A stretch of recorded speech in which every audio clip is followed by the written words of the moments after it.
안녕하세요. 오늘도 사연살롱을 찾아주셔서 감사합니다. 서울에 살고 있는 30대 중반의 여성이에요. 저는 오랫동안 꿈꿔왔던 전원 생활을 정리하고 최근에 다시 서울로 왔어요.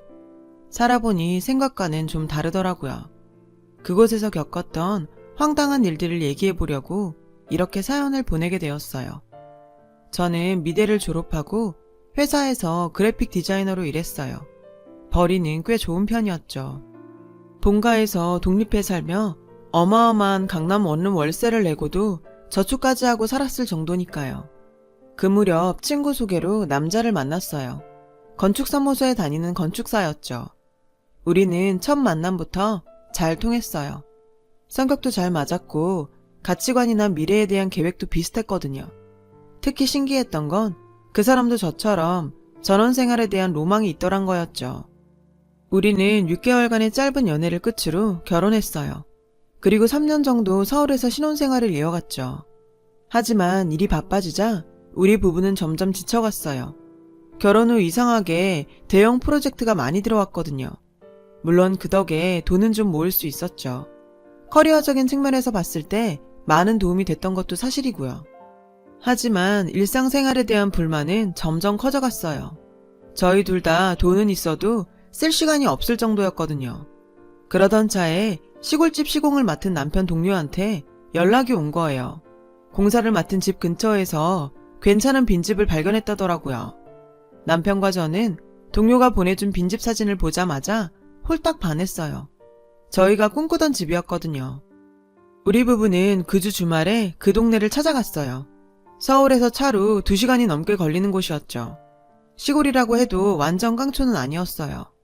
조금 걸어 나오면 편의점도 있고 병원과 마트도 있는 곳이었죠. 게다가 주변에 산과 들이 많아서 공기도 너무 좋았어요. 게다가 우리 마음에 들었던 결정적인 이유가 있는데 바로 이웃이었죠.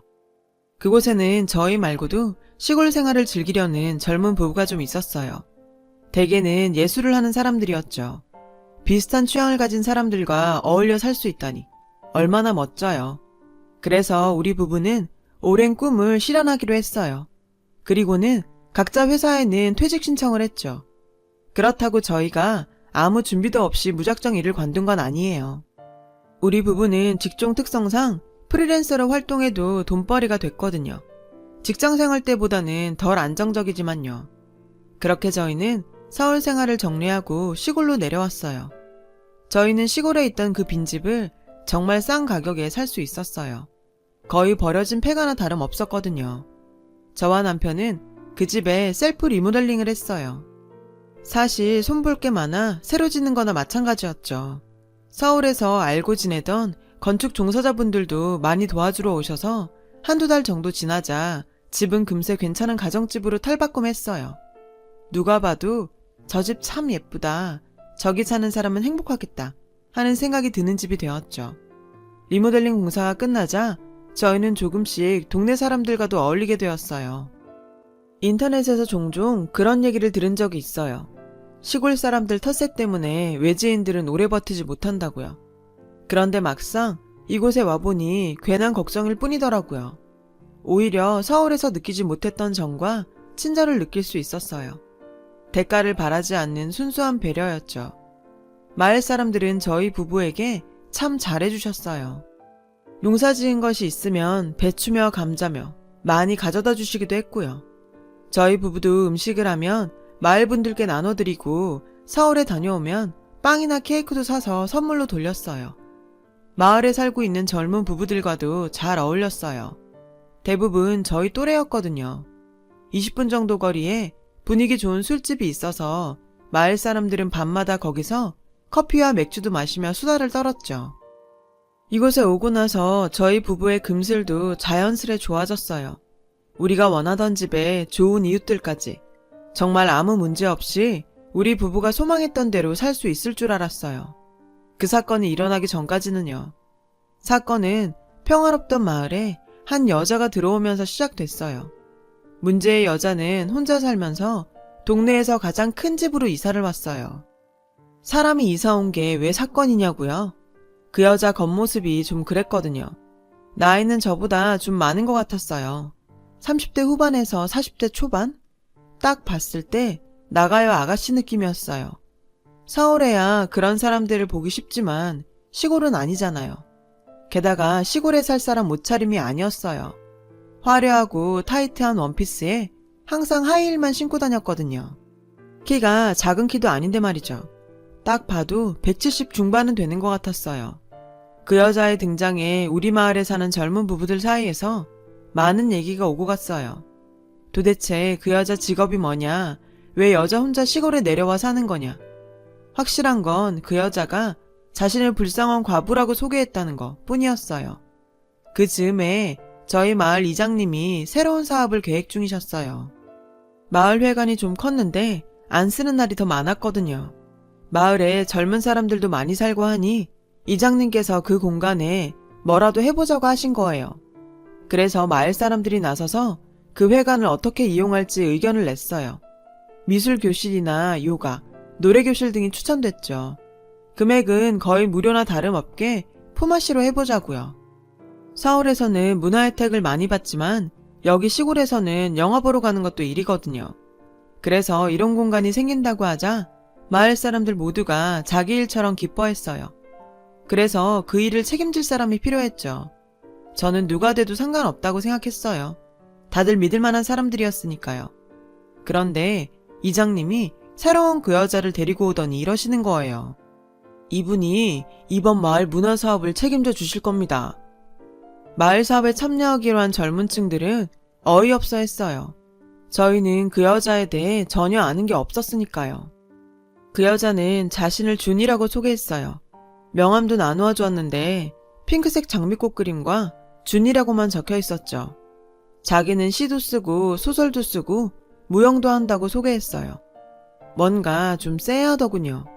이것저것 다 아는 사람들 중에 뭐 하나 제대로 하는 사람을 못 봤으니까요. 저는 집에 와서 남편에게 준이란 여자가 좀 이상한 것 같다고 말했어요.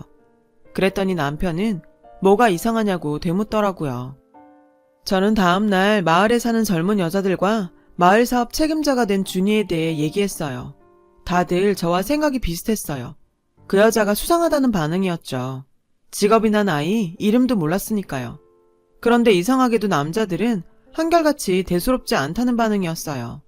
화가 나는 건요. 남자들이 그 준이라는 여자 말에 꿈뻑 하더란 거예요. 준이란 여자가 주축이 된 마을회관 문화사업에서 저는 미술교실을 진행하게 되었어요. 그런데 아무리 작은 사업이라 해도 회의는 제대로 진행해야 하는 거잖아요. 그런데 준이라는 여자는 회의 시간에 늘 엉뚱한 소리를 했어요. 거의가 감상적인 얘기들 뿐이었어요. 어젯밤에 하늘에 떠있는 별을 봤는데 그걸 예술로 승화시키고 싶다거나 폴벌레 소리가 너무 구슬퍼서 노래로 만들고 싶다거나 이런 식이었죠. 근데 또 이 여자가 그렇게 만만하지도 않았어요. 동네 언니 하나가 참다 못해 그 여자한테 한 소리를 했거든요. 우리도 먹고 살기 바쁜데 회의가 이렇게 진행이 안 되면 어떡해요. 빨리빨리 뭘 할지 정해야죠. 그랬더니 이 여자가 갑자기 큰 소리로 펑펑 우는 거예요. 자기는 이사 온 지 얼마 안 돼서 도와주는 사람도 없이 너무 서럽다나요? 어디 남편 없는 여잔 서러워 살겠어요? 힘없는 사람 괴롭히면 안 되죠. 졸지에 말을 꺼냈던 언니는 나쁜 년이 됐고 결국 준이에게 자기 뜻은 그런 게 아니라고 사과를 해야 했어요. 그래도 준이는 자기 억울하다며 언니를 나쁜 사람으로 몰고 가더군요. 결국 그 언니는 다시는 회의에 나오지 않게 되었어요. 게다가 마을 이장님이 그 준이란 여자 편을 들더라고요. 회의가 끝나자 준이가 다 같이 술 마시러 가자고 했는데 솔직히 여자들은 그러고 싶지 않았거든요. 준이와 마을 이장님 그리고 젊은 남자들끼리 시내 노래방에 간다길래 여자들은 따로 모였어요. 근데 그 여자 좀 구리지 않아? 왜 본명을 안 쓰고 가명을 쓸까? 그런데 제가 사람들에게 이야기하지 않은 사실이 하나 있어요. 제가 준이의 신분증을 본 적이 있거든요. 다 같이 카페에 가서 커피를 마신 적이 있는데 그때 준이가 자기가 사겠다면서 지갑을 열었어요. 지갑에서 신용카드를 꺼내다가 신분증을 떨어뜨렸는데 그때 신분증을 볼 수 있었어요. 사실 본 건 뒷면뿐이었지만요. 그 순간 준이가 무척 당황한 것 같았어요. 그때까지만 해도 저는 신분증 사진이 잘 안 나와서 숨기나 했죠. 아무튼 준이에겐 비밀이 좀 있어 보였어요. 전 이런 일에 끼이고 싶지 않아서 그때 일은 사람들한테 말하지 않았어요. 그런데 얼마 지나고부터 젊은 여자들 사이에서 저희 남편에 대한 얘기가 나돌더라고요. 사실 나 자기 남편이 준이네 집 앞에 차 세운 거 봤어. 둘이 불고기집에서 밥 먹는 것도 본 사람이 있다던걸? 혹시 자기 남편이랑 뭐 있는 거 아니야? 동네가 좁아 소문이 빠르더라고요. 하지만 전 남편의 편을 들 수밖에 없었어요. 진실이 뭐든 간에요. 하지만 저도 사람인지라 그런 소문을 듣고 나니 저도 남편한테 의심이 갔어요. 게다가 남편이 의심살 행동도 했고요. 준이는 항상 회의 때마다 저희 남편 옆자리에 꼭 붙어 앉았어요. 집에 있을 때도 남편은 전화가 오면 항상 나가서 받곤 했거든요. 요즘 들어 샤워를 자주 했고요. 의심이 꼬리에 꼬리를 물던 어느 날 저는 남편이 자는 사이에 핸드폰을 열어보았어요. 그런데 이게 웬걸? 비번이 걸려 있더라고요. 서울 살 때도 그런 거 하는 사람이 아니었거든요. 그렇게 제 마음속에선 의심의 불길만 활활 탔어요. 그렇게 일주일이 흘렀고 제가 시내에 장 보러 갈 일이 있어서 남편 차를 빌렸어요. 조수석에 장 본 걸 실는데 글쎄 제 눈에 요상한 게 들어오지 뭐예요. 바로 여성용 핑크색 망사티 팬티였어요. 살다 태어나서 그런 요상한 건 처음 봤어요. 딱 봐도 입던 것 같았죠. 어이가 없더군요. 분명 남편의 외도를 잡은 것 같았어요. 상대는 준이가 분명했어요. 이 마을에 이런 걸 입을 건 그 여자뿐이니까요. 저는 집으로 가자마자 TV를 보고 있는 남편을 대파로 후려쳤어요. 남편은 영문을 모른 채 피하기에 바빴죠. 이 미친 인간아, 시골까지 내려와서 이게 무슨 짓이야? 전 남편 얼굴에 차에서 발견한 티팬티를 집어 던졌어요. 그런데도 남편은 아무것도 모른다는 표정이더라고요. 정말 억울하다면서요. 싹싹 빌어도 모자랄 판에 발뺌을 해? 그때였죠. 남편이 뭐가 생각났는지 차로 뛰어가더군요. 그리고는 차량 블랙박스에서 USB를 들고 왔어요. 저는 속는 셈 치고 남편과 함께 블랙박스 영상을 봤어요. 남편은 평소에도 마을 사람들을 차에 많이 태워줬어요. 그래서 영상에는 마을 사람들이 많이 보이더라고요. 한참을 보다가 남편이 영상을 멈췄어요. 영상 속에는 운전석에 탄 남편과 조수석에 앉은 준이가 보였어요. 영상 속의 남편은 식용유를 사야 한다며 내렸어요. 준이는 남편이 내리자 자기 팬티를 후다닥 벗어 바닥에 숨기더군요. 그리고 씩 웃는 게 보였어요. 소름 끼쳐서 저는 영상을 끄고 말았어요. 이게 미친년 아니야? 나도 모르게 욕이 나오더라고요. 순간 남편의 얼굴은 새하얗게 질렸고요. 딱 봐도 남편과 준이 사이에 무슨 일이 있긴 있는 것 같았어요. 저는 남편에게 핸드폰을 내놓으라고 했어요. 한참을 뻗대던 남편은 제가 불같이 화를 내자 핸드폰을 내놓더군요. 오해하지 마. 난 그냥 답장만 한 거야. 당신이 걱정할까봐 말 안 한 거라고. 준이한테 온 문자는 가관도 아니었어요. 보일러가 조금 이상한데 맞을 거죠? 비도 오고 너무 외로운데 한잔 할래요? 다행히 남편 말대로 남편은 거절 문자를 보냈더라고요. 그래도 말을 안 들어먹자 아예 준이 문자를 무시했고요.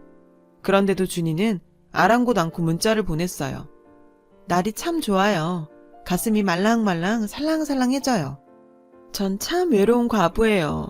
오늘 현관문 안 잠글 거예요. 전 너무 어이가 없어서 당장 그 여자 집으로 가려고 했어요. 그런데 남편이 막더라고요. 마을에 이상한 소문이 난다고요. 남편은 모르고 있었지만 이미 마을에는 남편과 준이에 대한 이상한 소문이 돌고 있었죠. 남편과 준이가 추잡한 사이라는 소문이죠. 어떤 사람은 제 남편과 준이가 모텔을 들락거렸다고 했고 어떤 사람은 남편이 소문난 바람둥이라 서울에서 쫓겨온 거라고도 했어요. 심지어 저는 남편의 상간녀라고 소문이 났죠. 그러다 보니 마을 사람들이 저희 부부를 대하는 태도도 전과는 확연히 달랐고요. 남편도 많이 억울해했어요. 자긴 지붕 고쳐달라고 해서 집에 가서 고쳐주고 딱 한 번 밥 얻어먹은 것 뿐이라고 했죠. 오히려 준이가 제 남편을 유혹하고 집착하는 거였는데 말이죠. 지금까지 남편을 의심한 게 미안했어요. 다음 회의 날이 되었어요. 저는 마을 사람들 앞에서 영상을 공개하려고 마음을 먹었죠. 그런데 준이는 나오지 않은 거예요. 그때였어요.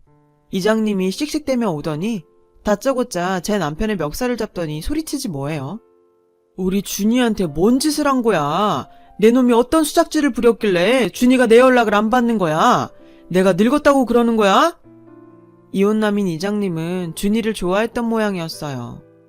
준이가 네 놈한테 마음을 줬다 그러던데 둘이 어디까지 간 거야? 잤지? 말해봐. 이장님까지 나서서 그러니 동네가 한바탕 뒤집어졌어요. 어디를 가나 사람들이 제 남편과 이장, 그리고 준이의 삼각관계에 대해 떠들어댔어요. 그리고 다들 저를 치근한 여자로 쳐다봤어요. 제가 절대 아니라고 해도 소용없었죠. 그래서 남편과 저는 준이의 집으로 찾아갔어요. 하지만 아무리 문을 두드려도 대답이 없더라고요. 그때 남편이 준이의 집을 고치면서 명함을 받던 걸 기억했어요. 우리 부부는 남편의 기억을 토대로 검색창에 그 바를 쳐봤어요. 다행히 있더군요. 우리는 당장 서울로 가는 고속도로를 탔어요. 도착해보니 밤 12시가 넘었더라고요. 밤업소라서 불이 환하게 켜져 있었죠. 차림새도 그렇고 신분도 불분명했던 걸 보면 술집 마담이나 꽃뱀이 분명하다고 생각했어요. 간판을 보니 제대로 찾아온 것 같더군요. 우리는 가게로 들어갔어요. 그런데 일반 술집이 아니더라고요. 가게 안에는 화려한 화장과 야한 옷을 입은 덩치 큰 아가씨들로 가득했어요. 잠시 뒤 우리는 황급히 나오고 말았어요. 그곳은 트랜스젠더 바였거든요. 다음날 마을회관에서 긴급 비상회의가 열렸어요. 저랑 남편이 요청한 자리였죠. 이장님은 급한 용무가 있어서 빠졌고 나머지 마을 사람들은 다 모였어요. 다들 뭔 일인가 싶은 표정이었죠. 저는 밤새 준비해간 PPT 문서를 대형 TV에 띄웠어요. 그간 마을에 떠돌던 소문의 내용과 출처, 그리고 그에 따른 반론과 증거를 담은 문서였죠. 마을 사람들은 코웃음을 치며 창피한 줄도 모르고 지 남편 욕보이려고 이런 짓까지 벌이냐며 비아냥댔어요. 저는 그러거나 말거나 굳은 표정으로 발표를 시작했어요. 처음에는 시큰둥하던 마을 사람들은 블랙박스에 찍힌 준이의 엽기적인 행각이 담긴 티팬티 영상을 보고는 서로 웅성대기 시작했어요. 그 여자가 씩 웃는 장면에선 욕도 나왔죠. 이어 지난밤 남편과 찾아갔던 문제의 바 영상이 흘렀어요. 그 영상에는 준이도 찍혀 있었어요. 바 안쪽 자리에서 손님과 웃고 떠드는 모습이었죠. 여기는 준이 씨가 근무하는 바예요. 정확히 말하자면 트랜스젠더 바죠. 제 말에 젊은 사람들은 놀라서 입이 쩍 벌어졌고 연세 드신 분들은 그런 바가 뭔지 몰라서 멀뚱거리셨죠. 보다 못한 청년 하나가 설명을 해드리자 다들 어쩔 줄 몰라 했어요. 준희 씨가 어떤 사람이건 관심 없어요. 그 사람의 성 정체성에 대해서도요. 전 단지 억울한 누명을 쓴 제 남편을 지키려고 이 자리에 나왔어요. 더 이상 내 남편을 술자리 안주거리 취급을 하는 걸 볼 수가 없으니까요. 정확한 사실 확인도 안 하고 소문을 만든 사람, 그 소문을 퍼뜨린 사람. 저 절대 용서 안 해요. 허위사실 유포로 고소할 겁니다. 그동안 신나게 소문을 퍼뜨렸던 마을 사람들은 겁먹은 표정이 되었어요. 그중 소문의 진원지로 밝혀진 슈퍼집 아줌마는 하얗게 질린 얼굴로 제 남편한테 쪼르륵 달려가 억울하다며 자신도 들은 소문이라고 하더군요. 몇몇 사람들은 미안하다고 사과를 하는 사람들도 있었고요. 그때였어요. 밖에서 찻소리가 들리더니 이장님과 준이가 한껏 꾸민 차림으로 들어왔어요. 이장님은 들뜬 표정으로 중대 발표가 있다며 제 손에 들린 마이크를 뺏어 들었죠. 중대 발표는 다름 아닌 결혼 발표였어요. 이장님과 준이가 결혼을 한다더군요. 준이는 이장님과 팔짱을 낀 채 아양을 떨고 있었고 이 모습을 본 마을 사람들은 경악스러운 표정을 지었죠. 분위기가 이상하다는 걸 느낀 이장님은 다들 왜 그러냐고 물었고 슈퍼 아줌마가 참다 못해 소리쳤어요. 준이가 트랜스젠더야. 그 말에 준이의 얼굴이 하얗게 질렸어요. 그리고는 서둘러 도망을 치려고 했죠. 그 순간 준이한테 당했던 언니가 그 앞을 막아섰어요. 뭐야, 동네를 쑥대밭을 만들어 놓고 넌 도망가는 거야? 그러자 마을 여자들이 언니 옆으로 가서 준이를 막아섰어요. 상황이 이쯤 되자 준이는 본색을 드러내더군요. 아, 시골 사람들이 사람 빡돌게 하네. 아줌마들 다치기 싫으면 비켜. 걸걸한 남자 목소리에 이장님은 그 자리에 주저앉았어요. 그날 준이는 마을 여자들과 몸싸움을 벌이다 파출소에 끌려갔고 이장님은 준이를 고소한다고 길길이 날뛰었어요. 준이 사건으로 마을에 쓰나미가 휩쓸고 간 이후 더 이상 제 남편에 대한 얘기는 나오지 않았어요. 오로지 준이와 이장님의 엄청난 썸씽 스토리뿐이었죠. 하루는 슈퍼 아줌마가 그러더군요. 따지고 보면 자신도 피해자라며 그동안 마을 이장이 우리 부부랑 친하게 지내면 앞으로 국물도 없을 거라고 엄포를 놓고 다녔다더군요. 준이가 제 남편을 좋아하자 시샘을 냈던 것 같아요. 저희 부부는 그렇게 마을 이장 주도하에 왕따를 당했던 거죠. 그렇게 사랑하는 여자를 홀로 독차지하려고 했던 마을 이장은 결국 그녀로 인해 독박을 쓰게 되었어요. 명품 백이며 구두, 신형 휴대폰까지 그동안 이장이 준이한테 갖다 바친 선물만 해도 돈 1,000원 될 거라고 하더라고요. 하지만 이건 빙산의 일각일 뿐이었어요. 이장이 준이한테 투자 명목으로 1억을 줬다는 거예요. 하지만 준이는 투자가 아닌 일종의 선물이었다며 갚을 생각이 없다고 딱 잡아떼고 있고요. 거기다 프로포즈를 하면서 조상 대대로 내려온 땅을 준이 앞으로 명의 이전까지 해주는 바람에 집안에선 난리가 났죠. 도로가 난다는 소문 탓에 땅값이 20배나 올랐다는데 아주 큰일 난 거죠. 준이는 딴 건 몰라도 그 땅은 절대 못 내준다고 딱 버티고 있다니까 앞으로 두 사람 사이에 법정 싸움은 당연한 거 아니겠어요? 사랑 한번 요란하게 했다가 패가망신 당하게 된 꼴이죠. 저는 결국 마을 사람들을 고소하지 않았어요. 대신 공개 사과를 받았죠. 그리고 얼마 지나지 않아 마을 사람들은 아무 일 없다는 듯이 우리 부부를 대하게 되었고요. 하지만 이미 이 마을에 정나미가 떨어진 우리 부부는 집을 팔고 서울로 이사를 했어요. 멀리서 보기엔 더없이 평화롭고 아름다웠던 마을이었지만 정작 그 안에 살아보니 지옥 같았거든요. 서울로 돌아온 우리 부부는 프리랜서 생활을 하며 연을 맺었던 업체에 들어가 다시 직장인이 되었어요. 가끔 전원 생활이 그립기도 하지만 글쎄요, 다시 돌아가진 않을 것 같아요. 대부분이 친절하고 정겨운 시골 마을일 테지만 저는 이번 사건을 계기로 귀농에 대해 다시 한번 생각하게 되었거든요. 저희 부부는 인생 경험 제대로 했다 생각하고 있어요. 앞으로도 섣부른 판단은 하지 않고 살렵니다. 지금까지 제 사연을 들어주셔서 감사합니다. 좋은 하루 되세요. 여러분, 사연 댓글에 응원과 현명한 조언 부탁드려요. 좋아요와 구독은 저에게 큰 힘이 됩니다. 오늘도 좋은 일 가득하세요.